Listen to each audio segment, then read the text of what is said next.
I am pleased to present to you Dr. William Gates.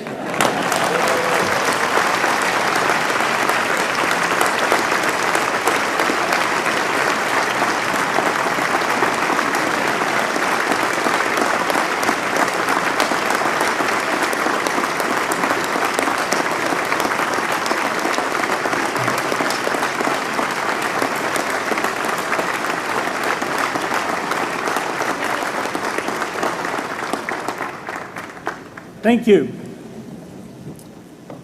President Bach, former President Rudenstein, incoming President Faust, members of the Harvard Corporation and the Board of Overseers, members of the faculty, parents, and especially the graduates.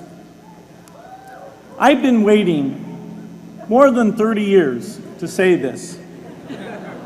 Dad, I always told you I'd come back and get my degree.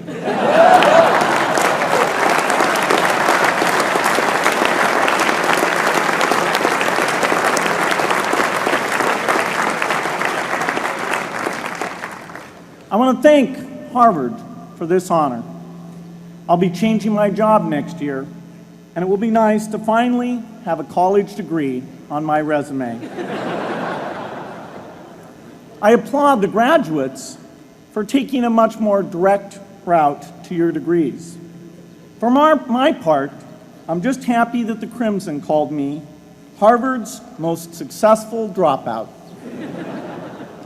I guess that makes me valedictorian of my own special class. I did the best of everyone who failed.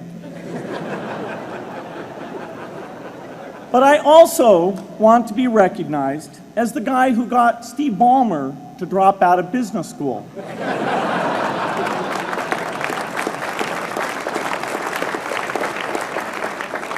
I'm a bad influence. That's why I was invited to speak at your graduation.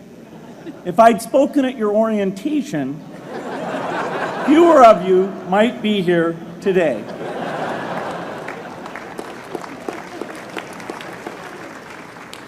Harvard was a phenomenal experience for me. Academic life was fascinating. I used to sit in on lots of classes that I hadn't even signed up for. And dorm life was terrific. I lived up at Radcliffe in Currier House. There were always a lot of people in my dorm room late at night discussing things because everyone knew that I didn't worry about getting up in the morning. That's how I came to be the leader of the antisocial group. We clung to each other as a way of validating our rejection of all those social people. Radcliffe was a great place to live. There were more women up there, and most of the guys were math science types. The combination offered me the best odds, if you know what I mean. That's where I learned the sad lesson that improving your odds doesn't guarantee success. One of my biggest memories of Harvard came in January 1975 when I made a call from Currier House to a company in Albuquerque, New Mexico that had begun making the world's first personal computer. I offered to sell them software. I worried they would realize I was just a student in a dorm and hang up on me. Instead, they said, "We're not quite ready. Come see us in a month," which was a good thing because we hadn't written the software yet. From that moment, I worked day and night on the extra credit project that marked the end of my college education and the beginning of a remarkable journey with Microsoft. What I remember above all about Harvard was being in the midst of so much energy and intelligence. It could be exhilarating, intimidating, sometimes even discouraging, but always challenging. It was an amazing privilege, and though I left early, I was transformed by my years at Harvard, the friendships I made, and the ideas I worked on. But taking a serious look back, I do have one big regret. I left Harvard with no real awareness of the awful inequities in the world, the appalling disparities of health and wealth and opportunity that condemn millions of people to lives of despair. I learned a lot here at Harvard about new ideas in economics and politics. I got great exposure to the advances being made in the sciences. But humanity's greatest advances are not in its discoveries, but in how those discoveries are applied to reduce inequity.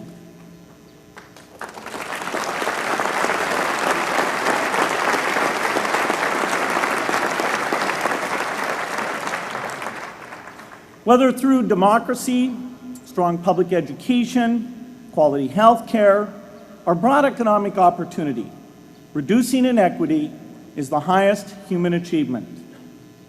I left campus knowing little about the millions of young people cheated out of educational opportunities here in this country. And I knew nothing about the millions of people living in unspeakable poverty and disease in developing countries. It took me decades to find out. You graduates came to Harvard at a different time. You know more about the world's inequities than the classes that came before. In your years here, I hope you've had a chance to think about how, in this age of accelerating technology, we can finally take on these inequities and we can solve them. Imagine, just for the sake of discussion, that you had a few hours a week and a few dollars a month to donate to a cause. And you wanted to spend that time and money where it would have the greatest impact in saving and improving lives. Where would you spend it? For Melinda and I, the challenge is the same. How can we do the most good for the greatest number with the resources we have? During our discussions on this question, Melinda and I read an article about the millions of children who are dying every year in poor countries from diseases that we had long ago made harmless in this country: measles, malaria, pneumonia, hepatitis B, yellow fever. One disease that I had never heard of, rotavirus, was killing 500,000 children each year, none of them in the United States. We were shocked. We had assumed that if millions of children were dying and they could be saved, the world would make it a priority to discover and deliver the medicines to save them. But it did not. For under $1, there were interventions that could save lives that just weren't being delivered. If you believe that every life has equal value, it's revolting to learn that some lives are seen as worth saving and others are not.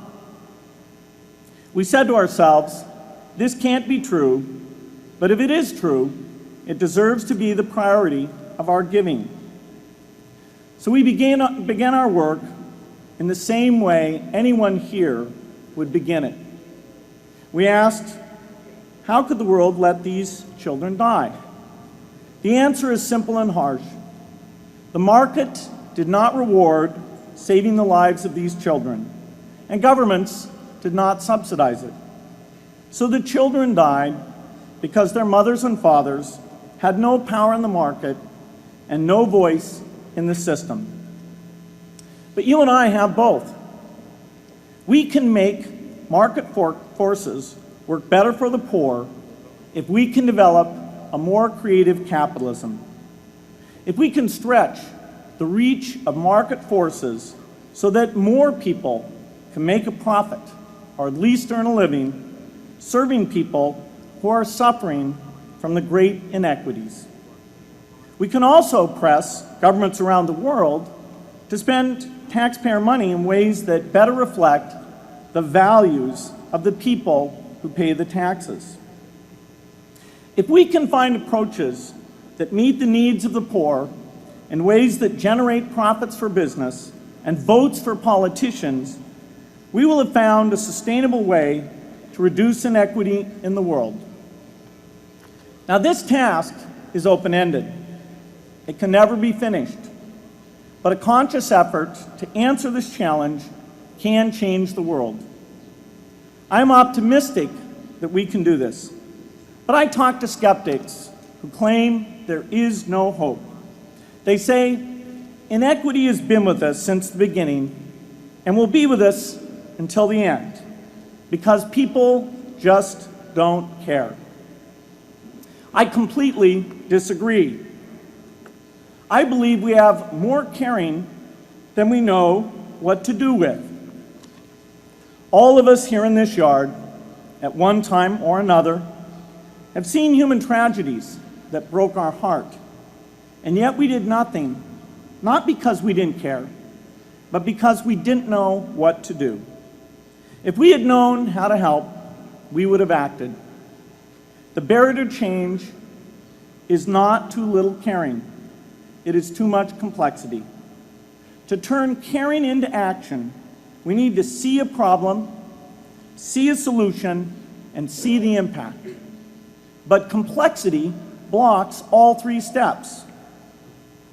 Even with the advent of the internet and 24-hour news, it is still a complex enterprise to get people to truly see the problems.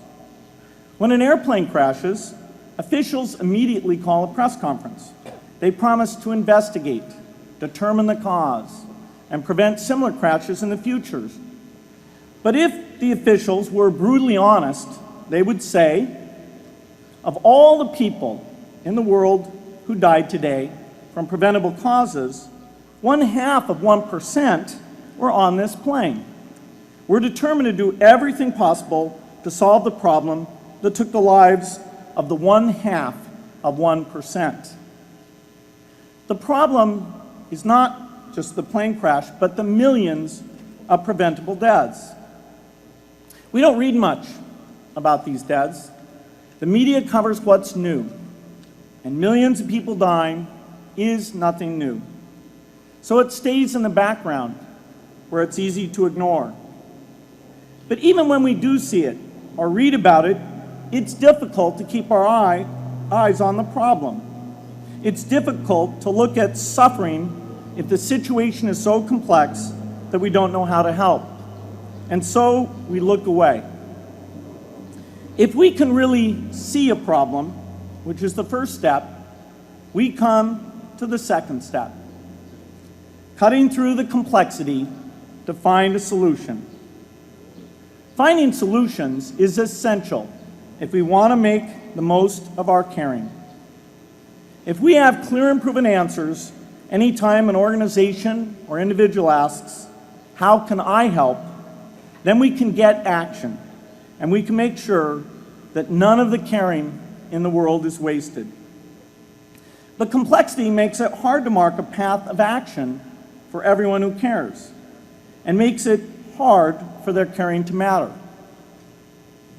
Cutting through complexity to find solutions runs through 4 predictable stages.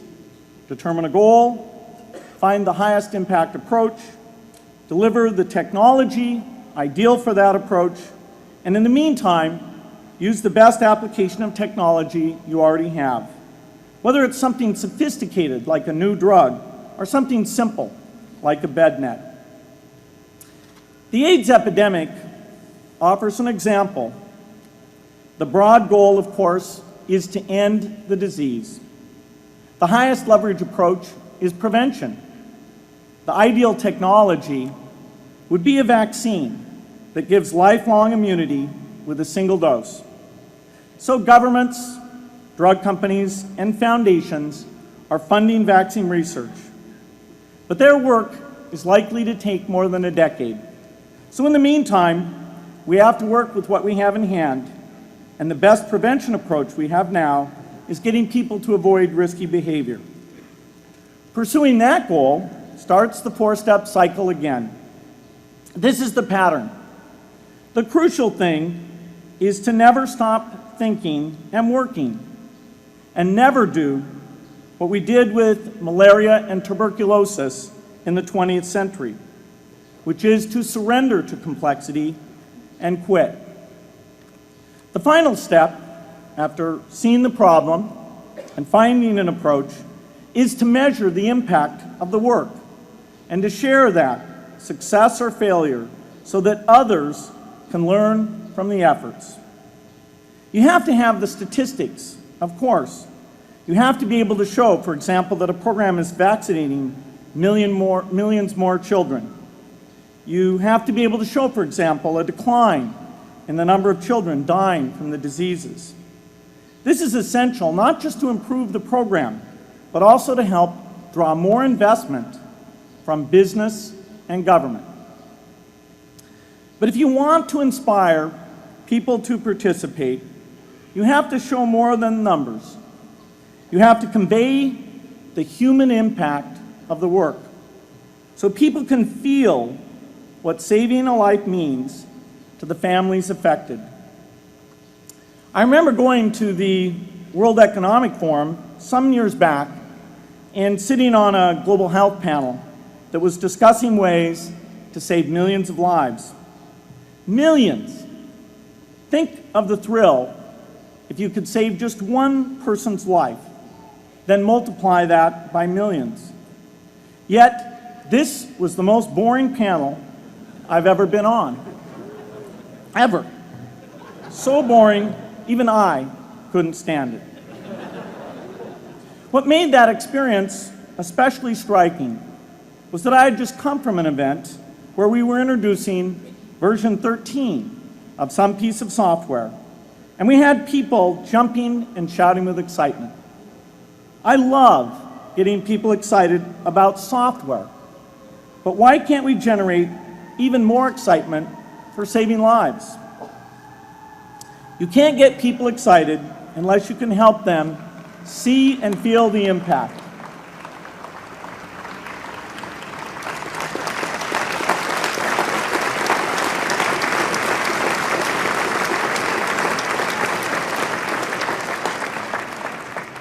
The way to do that is another complex question. Still, I'm optimistic. Yes, inequity has been with us forever, but the new tools we have to cut through complexity have not been with us forever. They are new. They can help us make the most of our caring, and that's why the future can be different from the past. The defining and ongoing innovations of this age, biotechnology, the personal computer, and the internet, give us a chance we've never had before to end extreme poverty and end death from preventable disease. 60 years ago, George Marshall came to this commencement, and he announced a plan to assist the nations of post-war Europe. He said, I quote, "I think one difficulty is that the problem is one of such enormous complexity that the very mass of facts presented to the public by press and radio make it exceedingly difficult for the man in the street to reach a clear appraisement of the situation. It is virtually impossible at this distance to grasp at all the real significance of the situation."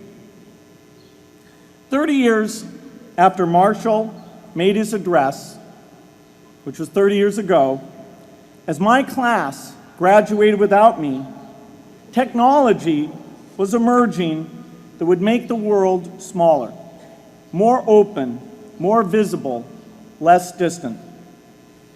The emergence of low-cost personal computers gave rise to a powerful network that has transformed opportunities for learning and communicating. The magical thing about this network is not just that it collapses distance and makes everyone your neighbor. It also dramatically increases the number of brilliant minds we can bring in to work together on the same problem.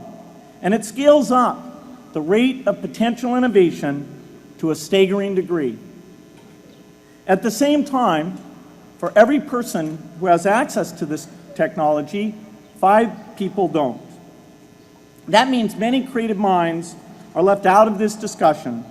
Smart people with practical intelligence and relevant experience who don't have the technology to hone their talents or contribute their ideas to the world. We need as many people as possible to gain access to this technology because these advances are triggering a revolution in what human beings can do for one another.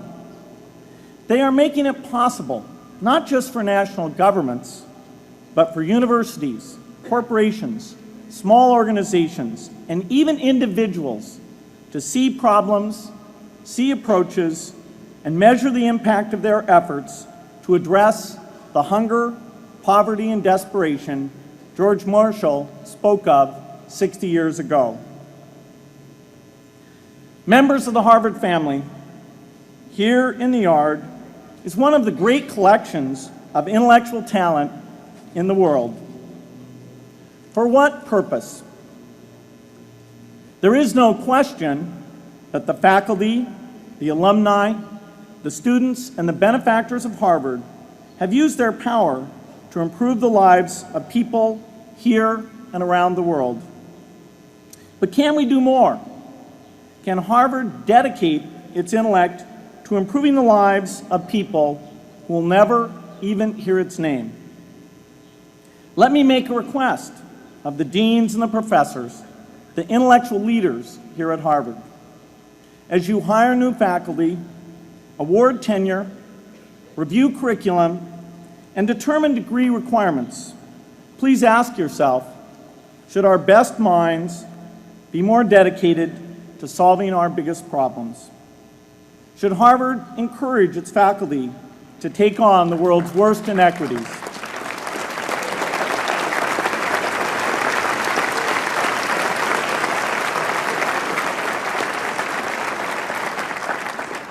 Should Harvard students know about the depth of global poverty, the prevalence of world hunger, the scarcity of clean water, the girls kept out of school, the children who die from diseases we can cure? Should the world's most privileged learn about the lives of the world's least privileged? These are not rhetorical questions.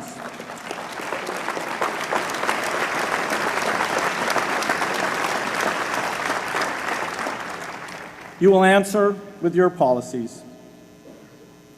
My mother, who was filled with pride the day I was admitted here, never stopped pressing me to do more for others. A few days before I was married, she hosted a bridal event at which she read aloud a letter about marriage that she had written to Melinda. My mother was very ill, with cancer at the time, but she saw one more opportunity to deliver her message, and at the close of the letter she said, "From those to whom much is given, much is expected."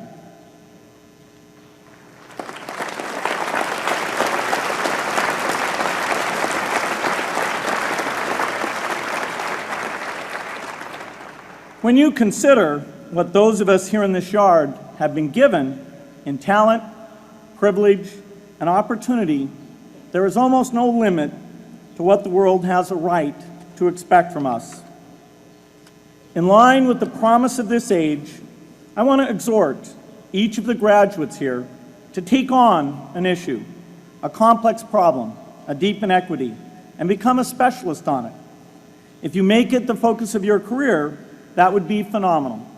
But you don't have to do that to make an impact. For a few hours every week, you can use the growing power of the internet to get informed, find others with the same interests, see the barriers, and find ways to cut through them. Don't let complexity stop you. Be activists. Take on big inequities. I feel sure it will be one of the great experiences of your lives. You graduates are coming of age in an amazing time. As you leave Harvard, you have technology that members of my class never had. You have awareness of global inequity, which we did not have.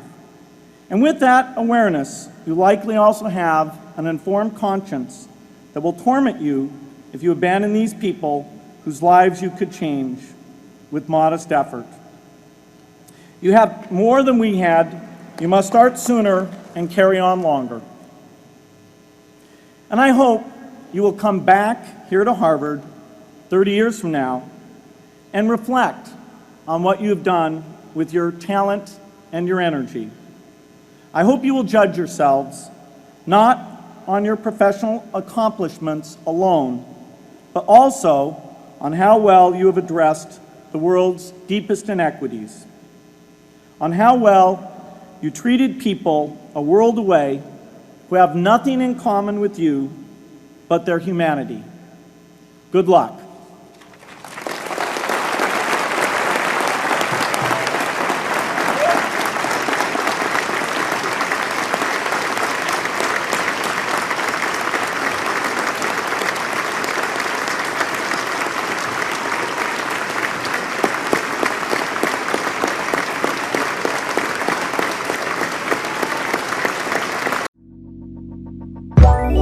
Let it go.